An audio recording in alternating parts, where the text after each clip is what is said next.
اب ہم آ جاتے ہیں اس کیفیت کے طرف. اس کے لیے بہترین ہمارا جو استاد ہے، میں ہمیشہ کہتا ہوں کہ قرآن مجید کا ہر لفظ جو اللہ تبارک و تعالیٰ نے رکھا ہے، اس کے پیچھے اللہ تبارک و تعالیٰ نے کچھ کیفیات، کچھ مقاصد، کچھ نور اور کچھ مقامات اور کچھ حقیقتیں اس میں رکھ دیا ہے.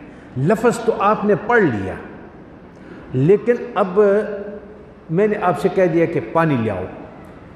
آپ نے مجھے کہا اچھا پے الف پا نون یا پانی. اب آپ اس میں الفاظ میں رہ گئے. ایک آپ کو جو میں نے کہہ دیا کہ پانی لے آؤ، آپ نے پے الف نون کو دوبارہ نہیں دہرایا، نہ اس پہ توجہ دے دیا. آپ اس مقصد تک جا کے پہنچے کہ پانی لانا میرا مقصد ہے.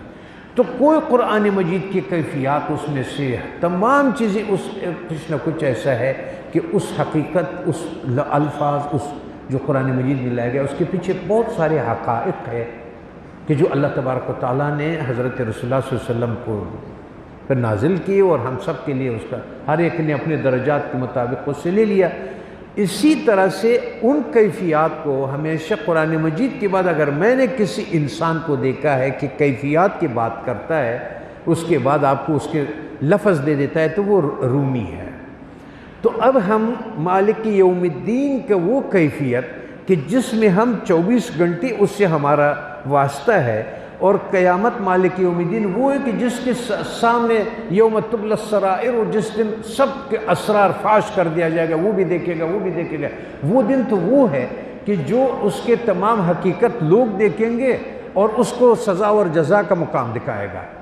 لیکن اس وقت جو ہم لوگ مالک یوم الدین کے ساتھ جو ہمارا تعلق ہے، ہم کوشش کریں گے کہ مولانا سے، لیکن تھوڑا سا آپ لوگوں کو 20-25 منٹ واقعاً اس کو دینا پڑے گا، ورنہ اس کے بغیر چارہ نہیں ہوگا. اب ہم بات شروع کرتے ایک مثال سے جو مولانا دیتا ہے. پہلے ہم اس مثال کو سمجھیں گے اور اس کے بعد ہم اس پر آگے، اس کے اندر وہ ایک کیفیت بتاتا ہے، پھر ہم اس کیفیت کو سمجھنے کی کوشش کریں گے جو مولانا مثال دے رہا ہے. صحیح؟ دید احمد را ابو جہلو بگو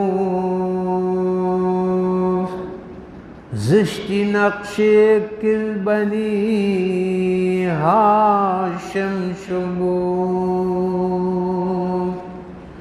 یہ الفاظ صرف سمجھانے کے لیے ہے اس موقع کے اوپر. ہماری زبان اس کے نہیں ہے کہ ہم یہ ادا کر سکیں، لیکن سمجھانے کا چون کیا ہوا ہے. ابو جہل آیا اور اس نے احمد صلی اللہ علیہ وسلم کو دیکھا اور کہا تو بدصورت ہے جو بنی ہاشم میں پیدا ہوا ہے. نعوذ باللہ، تمہیں بدصورتی ہے جو تم بنی ہاشم میں آ گئے. گفت احمد مرورا کی راستی، راست گفتی گرچہ کار افزاستی. احمد صلی اللہ علیہ وسلم نے فرمایا کہ تو سچا ہے، تو نے سچ کہا اگرچہ بیہودگو ہے. حضرت صدیقش بگفت ای آفتاب، حضرت ابوبکر صدیق رضی اللہ عنہ آئے، انہوں نے کہا کہ اے سورج، اے آفتاب، ایزی شرقی نیزی غربی خوشبتم. تو وہ آفتاب ہے، تو وہ روشنی ہے جو نہ شرق سے آیا نہ غرب سے آیا، مشرق و مغرب نہیں ہے تمہارا. گفت احمد راست گفتی ای عزیز، احمد صلی اللہ علیہ وسلم نے کہا اے عزیز تو نے سچ کہا. اے رہید تو زی دنیا ناچیز، رسول اللہ صلی اللہ علیہ وسلم نے فرمایا کہ تم دنیا کی ناچیز چیزوں سے خلاصی پا گیا ہے جو میں تمہیں آفتاب نظر آتا. یہ ابھی تک اس میں پسا ہوا ہے، وہ اس انداز سے مجھے دیکھے گا، تم نے اس انداز سے مجھے دیکھا۔ حاضران گفتند کہ صدر الورم، راست گو گفتی تو دو زد گو راچرم۔ حاضرین مجلس نے فرمایا یا رسول اللہ آپ نے دونوں ضد کو صحیح کیوں کہہ دیا؟ آپ فرماتے دونوں ضد نے بات کی، ایک نے کہا کہ آپ اس طرح جو داغ ہے بالکل ہمارے لیے قریش کے اس میں، اور اس نے کہا تو آفتاب ہے، تو سب سے زیادہ خوبصورت اور وہ ہے، اور آپ نے دونوں کو کہا کہ تم ٹھیک کہہ رہے ہیں۔ ہر کرا گفت من آئین ام مسقول دست، اس طرح کا بات سامنے آئی کہ مثال اس کا یوں لے لیجئے گا کہ رسول اللہ صلی اللہ علیہ وسلم کا مثال تو ہم نہیں دے سکتے، لیکن ہمیں سمجھانے کے لیے کہ جیسا کوئی آئینہ سامنے ہو، جو بھی آتا ہے اس آئینے میں وہ اپنا شکل دیکھتا ہے۔ ترک ہندوستان ترک ہندو درن بیند کے ہن، شیشہ کو کڑا کرو، ترک آدمی گورا ہے وہ آ کر کے اپنے آپ کو گورا دیکھے گا، ہندوستان کا آدمی اگر سیاہ ہے تو آ کر کے اپنے سیاہی دیکھے گا نا، تو کیا دیکھے گا؟ ہر کرا آئین باشد پیش رو، زشت خوب خویش را بیند درو، جس کے ہاتھ میں آئینہ ہوتا ہے وہ اپنے چہرے کو اس آئینے میں اس حال میں دیکھتا ہے جس حال میں یہ ہے، جس کیفیت میں وہ ہے۔ مولانا فرماتے تم اتنا جامع بنا دیا تمہیں کہ تم ایک جگہ پر کچھ ہو، دوسری جگہ پہ کچھ ہو، ہر رنگ ہر کیفیت تم میں پیدا ہو سکتا ہے۔ در مقام زہر در جائے دوام، در مقام کفر در جائے روام، تم کفر بھی کر سکتے ہو، روا بھی کر سکتے ہو، تم زہر بھی بن سکتے ہو، تم دوا بھی بن سکتے ہو، یہ ساری صلاحیتیں تیرے اندر رکھ دیا ہے۔ در مقام خار در جائے چگل، تو خار کانٹا بھی بن سکتا ہے، تو پھول بھی بن سکتا ہے۔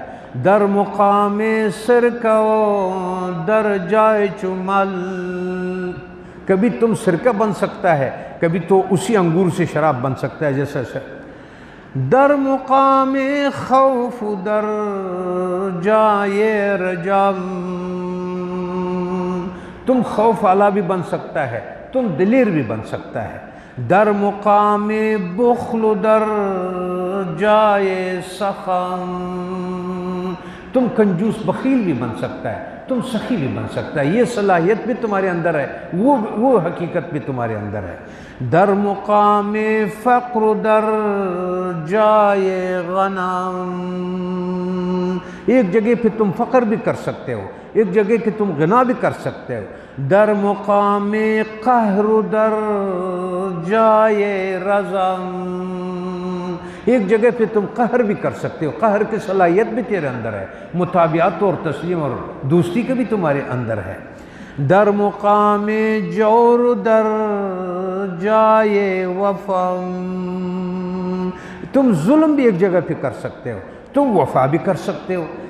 در مقام منع در جائے عطم، کبھی منع بھی کر سکتے ہو نہیں کرتا، کبھی تم عطا بھی کر سکتے ہو کہ لو کر لیتا ہوں۔ در مقام درد در جائے صفم، ایک جگہ تلچٹ ہے اور ایک جگہ صاف ہے، ایک جگہ خاک ہے اور ایک جگہ تم کیمیا بن جاتے ہو، ایک جگہ تم مٹی بھی بن سکتے ہو، پھر ایسا کام بھی کر جاتے ہو کہ جیسا انسان کیمیا بن جاتا ہے۔ در مقام عیب در جائے ہنر، ایک جگہ تم عیب بن سکتے ہو، ایک جگہ تم کمال بن سکتے ہو۔ در مقام سنگ در جائے گوہر، ایک جگہ تم پتھر کی طرح بھی بن سکتے ہو، ایک جگہ تم موتی کی طرح قیمتی بھی بن سکتے ہو۔ در مقام حنظلو جائے شکر، وہ تنبہ بولتے ہیں، کیا بولتے ہیں وہ جو بہت اندرائن بہت کڑوی ہوتی ہے دوائیوں میں، ایک جگہ تم وہ زہر حنظل بن سکتے ہو، ایک جگہ پہ تم چینی بن سکتے ہو۔ در مقام خشک در جائے مطر، ایک جگہ پہ بالکل خشک ہو جاتے ہو مٹی کی طرح، ایک جگہ بارش کی طرح ہو جاتے ہو۔ آپ کی موڈ پر ہے کہ آپ کیا کر سکتے ہو، جو چاہے۔ در مقام ظلم در جا محض عدل، در مقام جہل جائے عین عقل، ایک جگہ پہ تم جہل بن سکتے ہو، ایک جگہ پہ تم بالکل کمال والا عقل والا بن سکتے ہو۔